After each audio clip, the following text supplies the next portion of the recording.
एक समय की बात है, जंगल में बहुत तेज बारिश हो रही थी। टूनी चिड़िया अपने घर पर बच्चों से बोलती है। बच्चों, मेरे पास तो कोई भोजन नहीं है और यही अच्छा मौका है। जालिम चील अभी इतनी बारिश में गुफा पर होंगे। इससे पहले कि बारिश खत्म हो जाए, मैं भोजन लेकर आती हूँ।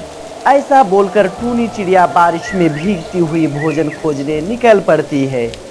और उधर दोनों जालिम चील किसी एक चिड़िया को तेल में पकाते हुए बोलती है।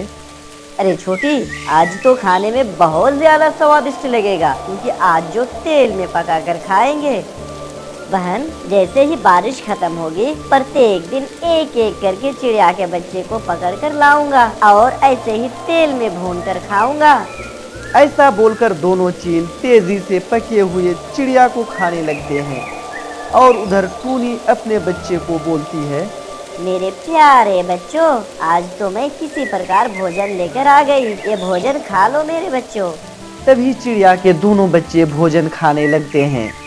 दूसरे दिन बारिश रुक जाती है और तोती अपने बच्चों से बोलती है।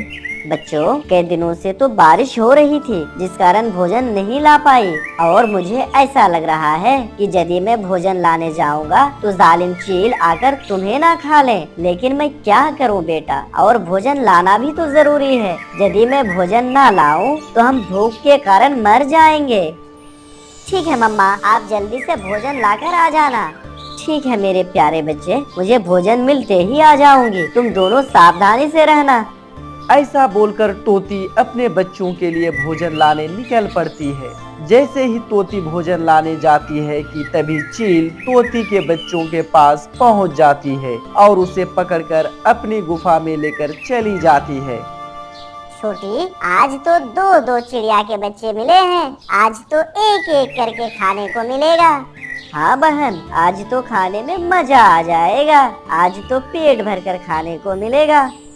और उधर सभी पक्षी तोती के घर पर पहुंच जाते हैं। खा लिया, मेरे बच्चे को खा लिया। टूनी बहन, उस जालिम चील ने मेरे दोनों बच्चे को खा लिया। मैं तो उस जालिम चील को नहीं छोड़ूंगी। पक्षियों, हमें होशियारी और सावधानी से काम लेना होगा, नहीं तो जालिम चील एक एक करके सभी पक्षियों के बच्चे को खा लेंगे।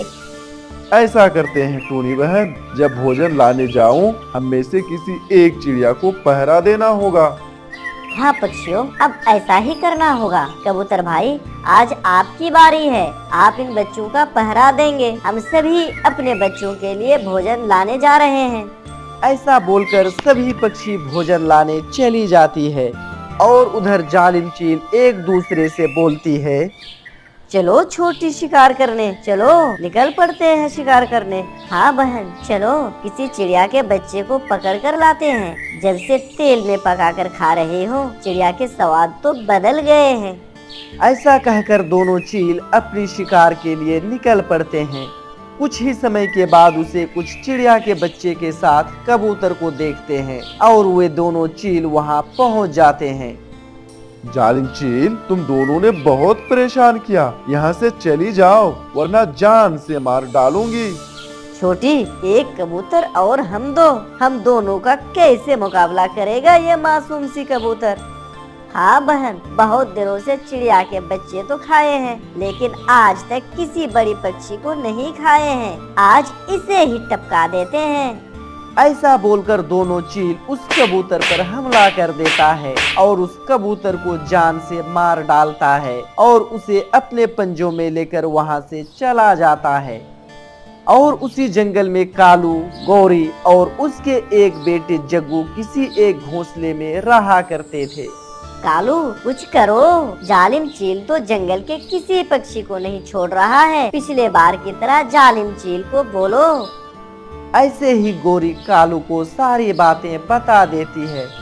हाँ गौरी, अब मैं जाकर चील दीदी को ऐसा ही बोलूंगा कि आप मुझे और मेरे परिवार को छोड़ दें, जिसके बदले में आप दोनों को प्रत्येक दिन चिड़िया के बच्चे को लाकर दूंगा। ऐसा बोलकर दुष्ट कौवा वहां से चील के पास निकल पड़ते हैं और उधर सभी चिड़िया फिर एक जगह जमा होकर बोलते हैं। पक्षियों, हमें कुछ करना होगा। वो दोनों जालिम चील हमसे बहुत ताकतवर है। हमें ऐसा करना होगा कि हम सभी जंगल के चारों ओर तीर धनुष लेकर छुपे रहना होगा और हम अपने बच्चों को जंगल के बीच में रख देंगे और जैसे ही वो जालिम चील बच्चों को खाने आएगा, हम सभी एक साथ वार करेंगे।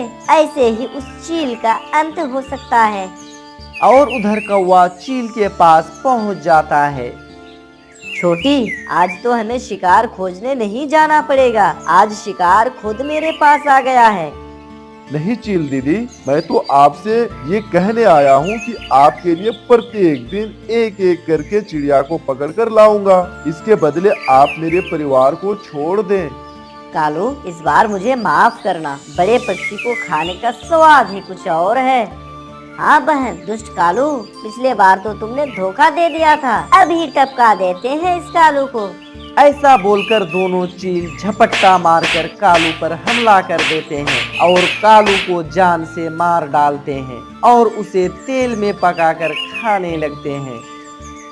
दूसरे दिन चील उसी जंगल में शिकार पकड़ने निकल पड़ते हैं और उधर टूनी सभी पक्षियों को बोलती है, सभी पक्षियों सतर्क रहें, अभी जालिम चील शिकार करने आने वाले हैं। सभी पक्षियों झाड़ी में छुपकर अपना अपना तीर धनुष तैयार रख लो और जैसे ही मैं हमला बोलूँगा, एक साथ वार करना है।